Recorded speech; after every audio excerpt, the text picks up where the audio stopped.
안녕하세요. 신박한 초등생활 청취자 여러분. 오늘은 많은 학부모님들이 요즘 걱정하고 계실 아이들의 게임에 대해서 이야기해 보려고 하는데요.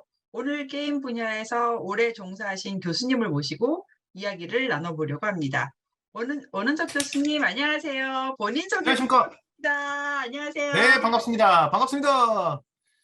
야, 요즘 어떻게, 어떻게 지내세요? 게임하고 계세요? 네.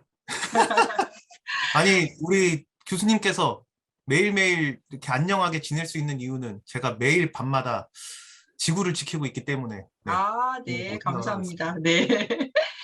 아니 근데 사실 농담 아니고요. 주변에 이거 네, 굉장히 많이 물어보세요. 아주 가까운 사람들도 지금 아이들이 비대면 되면서 학교 안 가면서 컴퓨터 사용 많이 늘었잖아요. 뭐 네, 비대면 수업하고 있으니까 할 수 없이 컴퓨터를 사용하게 해줄 수밖에 없고 예전에는 뭐 패밀리 이렇게 다 묶어놓던 거 구글도 어카운트 다 묶어놨던 거 이제 다 풀어주면서 뭐 유튜브고 뭐 막 게임이고 마구 많이 하게 돼가지고 이제 컨트롤이 안 된다. 그러다 보니 뭐 이러다가 지나겠지 했던 게 벌써 2년이 돼 버렸잖아요. 그래서 2년이 맞습니다. 됐더니 이게 그냥 습관이 된 거예요. 그래서 음, 게임 너무 많이 하고 공부 안 한다, 뭐 사춘기까지 겹쳤다 걱정하시는 분들 너무 많은데 어떻게 하면 음. 좋을까요? 특단의 조치가 있을까요? 특단의 조치는 일단 제가 봤을 때는 우리가 왜 게임을 두려워하는가를 먼저 생각을 해보는 게 필요하지 않을까라는 생각을 오, 해봤거든요. 예. 일단 첫 번째, 게임을 막을 수 있을까요? 교수님은, 저는 이제 일단 제 아들이 초등학교 3학년, 이제 4학년에 올라갑니다. 초등학교 자식을 키우고 있고요. 그다음에 저희 아이도 맨날 저만 보면 게임하자고 조릅니다. 그래서 게임 좀 시켜달라고 조르고 뭐 하고 조르고 뭐 이런 식으로 하거든요. 근데 제가 그런 아이를 딱 지켜보면서 가장 먼저 들었던 생각 중에 하나는 뭐냐면, 일단 첫 번째, 아이가 게임하는 거를 막을 수 있겠는지 없겠는지에 대한 생각이 정리가 돼야 그 다음에 있는 생각들이 정리가 되지 않을까라는 좀 생각들을 해봤었거든요. 네. 어떻습니까? 일단 아이가 게임을 하는 음, 걸 막을 수 있다라고 생각하세요? 못 막을 거라고 생각하세요? 저는 아이가 교수님보다 지금 많이 커서 벌써 좀 한참 된 얘기인데 아이가 음, 초등학교 다닐 때 그렇게 마비노기를 하더라고요. 근데 음, 저는 어, 직장을 다니니까 음, 따라다니면서 하지 말라고 할 수가 없었어요. 저는 막기가 되게 힘들었어요. 일단 물리적으로 같은 시간에 있지 않아서, 아니, 음, 물리적으로 같은 공간에 있지 않아서 아이 보고 하지 말라고 할 수는 없어서 학교 가서 저도 공강 시간에 아이가 들어갔나 안 들어갔나 그 보려고 마비노기 계속 접속해서 봤던 기억은 있어요. 근데 하지 말라고 되는 건 아니었고, 저 같은 경우에는 지금 가물가물하긴 한데, 나중에 자기가 더 하고 싶은 게 생기면서 그만뒀었어요. 그러니까 음, 제가 뭐 말려서 안 한 건 아닌 것 같아요. 네. 일단 제가 생각하는 생각은요, 불가능하다입니다. 이게 아, 왜 그런가 하면은요, 절망적인데요? 네, 아니, 그게 절망이 아니라는 거예요. 네, 절망이 기본값을, 아닌 이유를 그렇죠. 설명해 주세요. 그렇죠. 그러니까 아이가 게임 플레이를 하는 거를 막을 수 없다. 이게 기본값이 되기 시작하면 그때부터는 대안이 나오는데 아이를 게임을 못하게 해야 된다가 선택지가 되기 시작하면 그때서부터 삶이 상당히 고단해진다라는 아, 거예요. 그건 정말 아이도 맞는 얘기인 그렇고, 것 같아요. 예. 네, 부모님도 그렇고. 이게 왜 그런가 하면은요. 일단 첫 번째, 우리 아이들이 코로나나 안 그러면 이런 팬데믹 상황과 관계없이 처음에 단말기를 접하게 되는 것은 상당히 어릴 때부터 단말기를 접하게 됩니다. 그게 네. 왜 접하게 되냐면은요. 기본적으로 엄마 아빠가 너무 힘들어요. 그러니까 저도 육아를 쭉 하다가 보면은 제일 힘든 상황이 언제냐면은 애들과 같이 밥 먹으러 갑니다. 그럼 밥을 먹게 되면은 애 먼저 챙겨줘야 되잖아요. 그럼 아이 먼저 다 챙겨주고 뭐 먹으려고 하면 그때부터 깽깽대기 시작합니다. 그럼 어떻게 해요? 가장 좋은 방법 중에 하나는 그렇죠. 단말기를 쥐어주게 되면은 조용하니까 단말기를 쥐어주게 되죠. 그러니까 베이비시터죠, 이런 베이비시터. 그렇죠. 그러니까 이런 것들이 당연하다라는 게 아니라 기본적으로 육아에 있어서 상당히 많은 부분들을 단말기를 쥐어주게 되면 상당히 편하게 그런 육아를 할 수가 있기 때문에 이제 전반적으로 우리가 아이들이 이러한 단말기를 가지고 콘텐츠를 접하게 되는 것은 상당히 어린 시절서부터 지속적으로 일어나는 행동이다라고 볼 수가 있어요. 그래서 우리 책임? 그런데 아니 누구의 책임도 아니죠. 당연한 일인데 그러면 그거를 막을까요? 맞게 되면 어떤 일이 발생하냐면요. 나랑 내 친구 가족이 만났어요. 근데 친구 가족은 아이한테 단말기를 보여주네? 그런데 우리 아이는 단말기를 안 보여줘요. 그럼 어떻게 될까요? 그때서부터 아이가 깽판 치고 나도 보고 그쵸. 싶다고 전쟁이죠. 난리가 그렇게 되는 거예요. 그러니까 네, 무슨 뜻인가 하면은 전체적으로 내가 싫다고 해서 그 대세를 거스를 수가 없는 상황이 된다라는 거예요. 그러니까 맞아요. 네, 내가 아이들을 막는다고 해서 보여주지 않는 상황이 절대 오지 않는다. 그래서 어떻게 해서든지 아이들 손에는 단말기가 쥐어질 수밖에 없는 상황이 현재 우리가 가지고 있는 보편적인 상황이다. 요거에 대해서는 일단 전체적으로 좀 인정을 하는 게 필요하고요. 그럼 두 네, 번째로는 아이가 그런 단말기를 가지고 어떤 활동을 할까에 대해서 생각을 해보게 되자면 첫 번째로는 부모님이 선택해준 콘텐츠를 소비하는 방식으로 아이들은 단말기를 활용합니다. 네, 어떻게 맞죠. 될까요? 네, 어린 적에는 얘들아 이거 한번 봐봐 이거 괜찮은 것 같아 라고 해서 뽀로로 보죠. 그럼 그 뽀로로는 누가 선택해 준 걸까요? 엄마가 선택을 해준 거죠. 그리고 이것 좀 보자 하면은 막 이렇게 보게 되면은 아이가 맨 처음에 시작하는 콘텐츠는 부모가 선택해 준 콘텐츠를 일방적으로 수용하는 방식으로 소비를 하게 되어져 있습니다.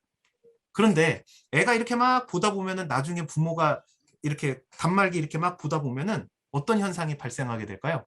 어, 이건 내가 골라주지 않았던 콘텐츠를 아이가 그렇죠. 보고 그렇죠. 있는 상황들이 선택을 하게 되죠. 아니, 네, 직면을 하게 되죠.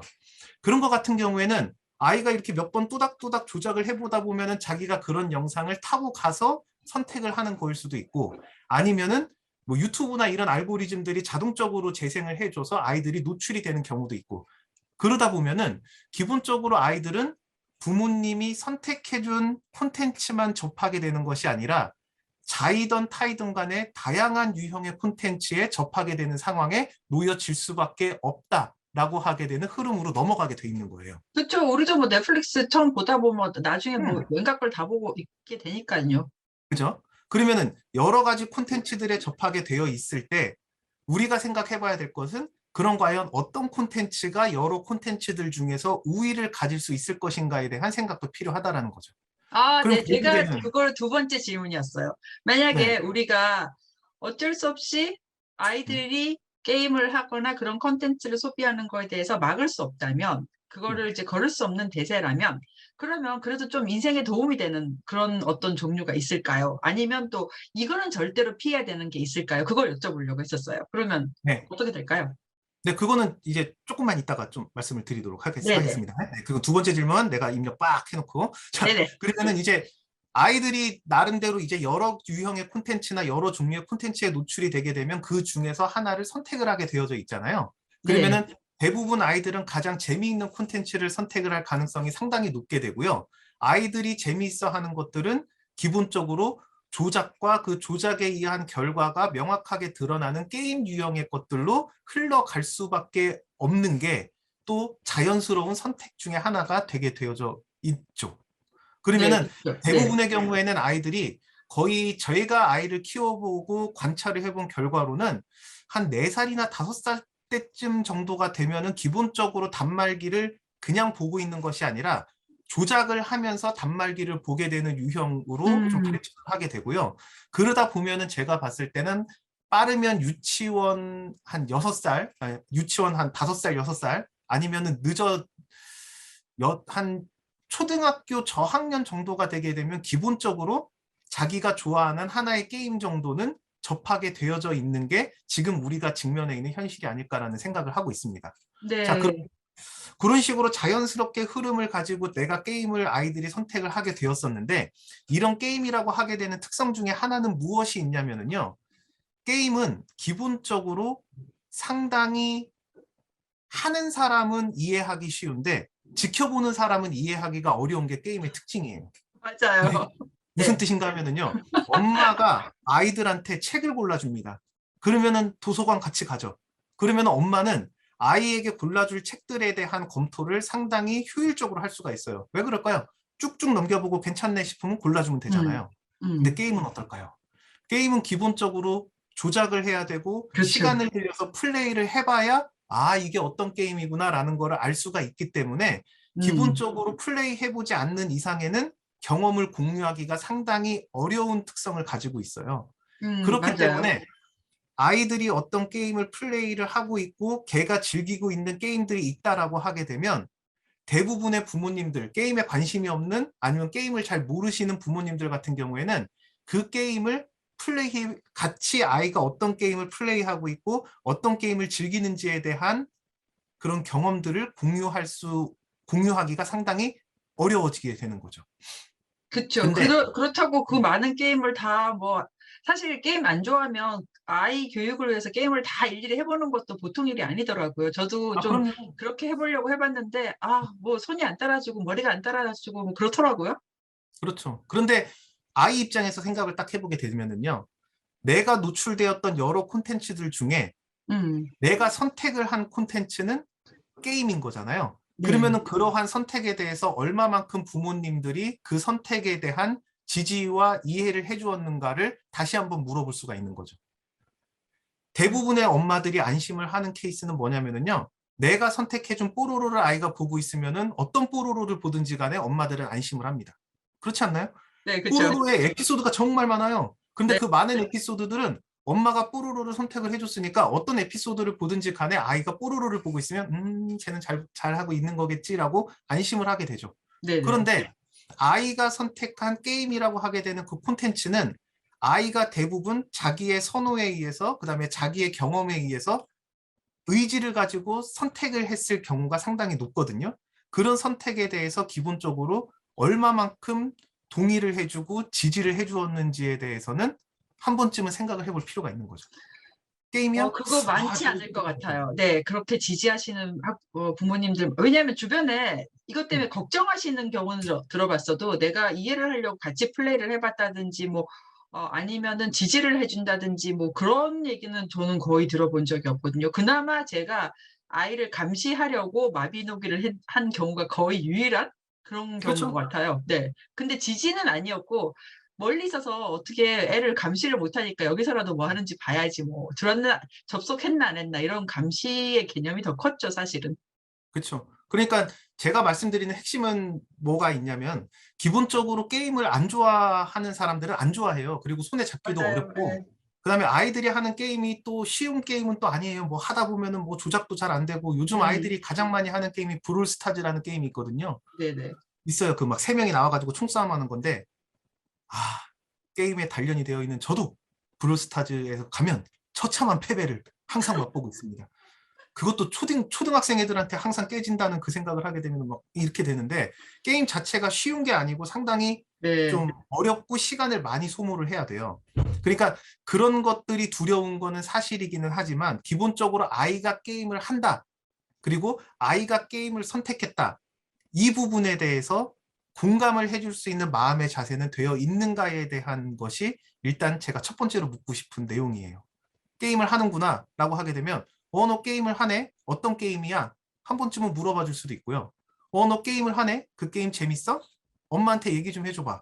이런 식으로 이야기를 해줄 수도 있거든요. 제가 봤을 때는 이게 공감을 하고자 하는 첫 번째 단계가 아닐까. 엄마가 게임을 몰라도 제가 봤을 때는 뭐 크게 상관은 없는 것 같아요. 그런데 아이 입장에서는 내가 선택한 콘텐츠고 내가 좋아하는 콘텐츠인데 왜 엄마는 모르면서 나에게 하지 말라고만 할까? 음, 라고 하게 되는 생각들을 아주 세게 갖고 그게 누적될 가능성이 상당히 높다라는 거예요. 왜냐하면 아이가 하는 게임은 여러 가지 게임들이 또 있을 거예요. 뭐 브롤스타즈도 하고 뭐 그다음에 뭐 리듬 액션 게임도 하고 요즘 많이 하는 것 중에 무한의 계단이라는 게임도 있습니다. 계단 막 이렇게 올라가는 거. 초등학생들 정말 많이 하거든요. 네. 네. 그런 게임. 그다음에 아니면은 로블록스라고 하게 되는 게임도 있어요. 네. 그거 이렇게 메타버스에 뭐 네네. 많이 활용되는 게임인데 초등학생 애들이 그런 거 많이 해요. 네. 그다음에 뭐더라? 이름 갑자기 까먹었네. 그 블록 이렇게 쌓는 그런 게임이 마인크래프트. 마인크래프트? 네, 이런 마인크래프트? 게임들을 네. 해요. 근데 그런 게임들을 하나만 하는 게 아니라 여러 개의 게임들을 그냥 돌아가면서 막 이렇게 즐깁니다. 그런데 나는 이런 게임들을 즐기고 있는데 처음에 했던 게임들에 대해서 공감을 못 받고 다른 게임들에 대해서도 공감을 못 받고 맨날 엄마한테 듣는 소리는 너 게임만 하고 있지 뭐 이건 언제 할 거냐 이런 식의 그런 태도들이 점차 누적이 되게 되면은 처음에는 이렇게 약간의 간격이 벌어지지만 점차 큰 간격으로 멀어지지 않을까라고 하게 되는 생각을 좀 해보고 있거든요. 그래서 제 말씀을 좀 요약을 드리자면 첫 번째, 게임을 과연 막을 수 있을 것인가 없을 것인가. 만약에 막을 수가 없다라고 생각을 하게 되면 아이가 게임을 못하도록 하는데 온갖 노력과 시간을 들이는 것만큼 서로 피곤한 게 없다라는 거예요. 아이도 피곤하고 엄마도 피곤하고. 대신에 게임을 막을 수 없다라고 하게 되는 것을 인정을 해버리게 되면 그러면 얘랑 어떤 식으로 공감하고 어떤 식으로 활용할 수 있도록 같이 생각을 해볼까라고 하게 되는 태도로 전환을 시킬 수가 있게 된다라고 하게 되면 거기서부터는 공감대를 마련해 볼 수 있는 하나의 노력들이 좀 이루어질 수 있지 않을까 그런 생각들을 일단은 해보게 되었습니다. 네, 교수님 오늘 얘기가 되게 길어져서 오늘 다 얘기 못할 것 같아서 한번 끊어가죠. 청취자 여러분, 다음 얘기를 다음 시간에 연결해서 하도록 하겠습니다. 다음 시간에 뵐게요.